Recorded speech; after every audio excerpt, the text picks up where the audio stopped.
بھارت کے western army commander ہیں lieutenant general Manoj Kumar کتیار صاحب.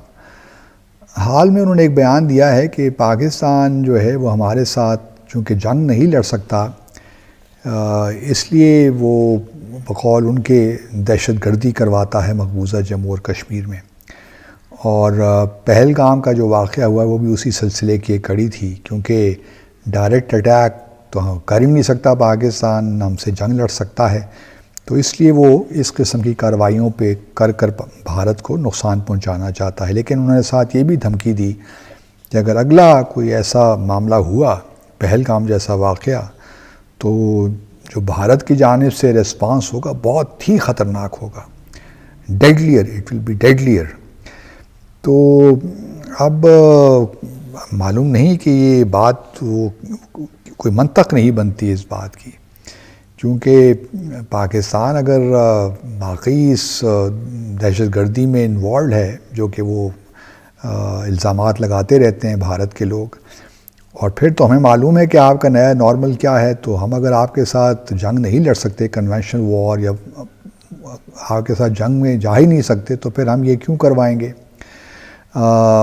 تو سمجھ میں نہیں آتی بات ان کی. تو پھر دوسری بات یہ بھی ہے کہ جو پاکستان نے مئی میں ایک جنگ لڑی تھی، وہ کیا پاکستان نے سری لنکا کے ساتھ وہ جنگ تھی، اس کی بنگلہ دیش کے ساتھ تھی، یا کس ملک کے ساتھ تھی؟ ہمیں جو 7-8 طیارے پاکستان نے گرائے وہ کس ملک کے تھے؟ اور رافیل طیارے کیا فرانس کے ساتھ ہماری جنگ تھی؟ I do not know. تو جنرل کتیار صاحب ہماری اس بات کا تو جواب دینا چاہیے ان کو کہ آفٹر آل وہ جنگ لڑی، اور کس کا نقصان ہوا، اور کس نے وہ جنگ جیتی، اور کس کو شکست ہوئی. تو یہ کہنا کہ پاکستان جنگ نہیں لڑ سکتا، اطمینان رکھیے، ہم آپ کے ساتھ بالکل جنگ لڑ سکتے ہیں. اگر آپ نے دوبارہ اس قسم کا فالس فلیگ پہلگام کی طرح کیا اور پاکستان پہ مس ایڈونچر اس کے خلاف کیا، تو آپ کو یقیناً بڑا زبردست ریسپانس اور بڑا ڈیڈلیئر ریسپانس اس دفعہ ملے گا انشاءاللہ. تو آپ بالکل فکر نہ کریں، اور پاکستان کو آپ انڈر اسٹیمیٹ نہ کریں. جس طرح ہم نے پہلے بھی آپ کو جو ہے بڑا زبردست ریسپانس دیا، اس بار بھی اگر آپ نے کوئی جارحیت پاکستان کے خلاف کی تو اس کا بھرپور طریقے سے آپ کو جواب دیا جائے گا.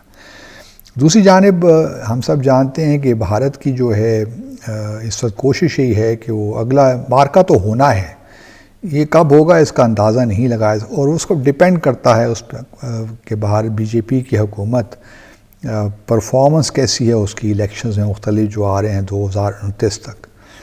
اگر پرفارمنس ٹھیک ہے تو شاید یہ حالات نہ ہوں، کیونکہ جب تک میرا یہ ماننا ہے کہ جب تک بھارت کو 150% یقین نہیں ہوگا کہ وہ پاکستان کے خلاف جنگ جیت سکتا ہے اس دفعہ، تو وہ پاکستان پہ حملہ جارحیت نہیں کرے گا.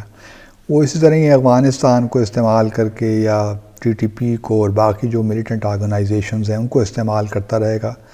تو یہ ایک ہے ہمارے لیے سرگرانی، لیکن کیا کیا جائے، یہ تو بھارت چلتا رہے گا. دوسری جانب یہ بھی سننے کو مل رہا ہے کہ جو بھارت کا، کیونکہ نیوی کا اب استعمال شاید ہو، کچھ لوگوں کا خیال ہے، لیکن بعض لوگوں کا خیال یہ ہے کہ چونکہ کوسٹ بہت طویل ہے بھارت کی، ولنریبلٹیز بہت ہیں بھارت کی، تو شاید وہ نیوی کا استعمال نہ کرے پاکستان کے خلاف. لیکن کچھ بھی بعید نہیں ہے، بھارت کچھ بھی کر سکتا ہے. اسی ضمن میں جو ایک معاملہ ہے کہ اسکورپین، جو فرینچ اوریجن اسکورپین سب مرینز ہیں، وہ بھارت کے پاس 6 تو آلریڈی ہیں موجود، لیکن اب اور 3 شاید اور بننے جا رہی ہیں. لیکن اب شاید اس پروجیکٹ کو بھارت ختم کر دے اور اس کی بجائے اسکورپین سب مرینز کی بجائے وہ جرمن سب مرینز کے لیے شاید آپٹ کرے.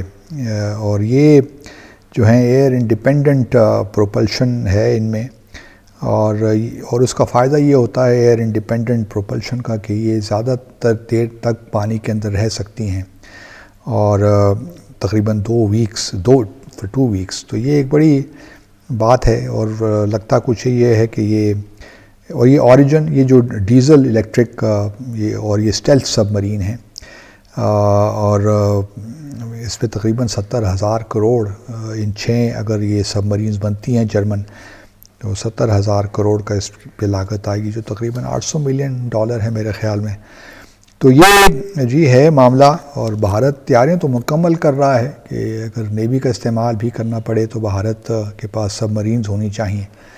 اور الحمدللہ پاکستان اس بارے میں میری کچھ لوگوں سے بات ہوئی ہے، کچھ نیوی کے آفیسر سے، تو ان کا کہنا یہی ہے کہ پاکستان کو کوئی زیادہ پریشانی ہمیں نہیں ہے. اگر بھارت نیوی کا استعمال کرے گا تو اس فرنٹ میں بھی انشاءاللہ بھارت کو زبردست شکست دے گی، جس طرح ہم نے ایئر فورس میں ایئر میں بھارت کو شکست دی اور اس کے 7 جہاز ہم نے گرائے.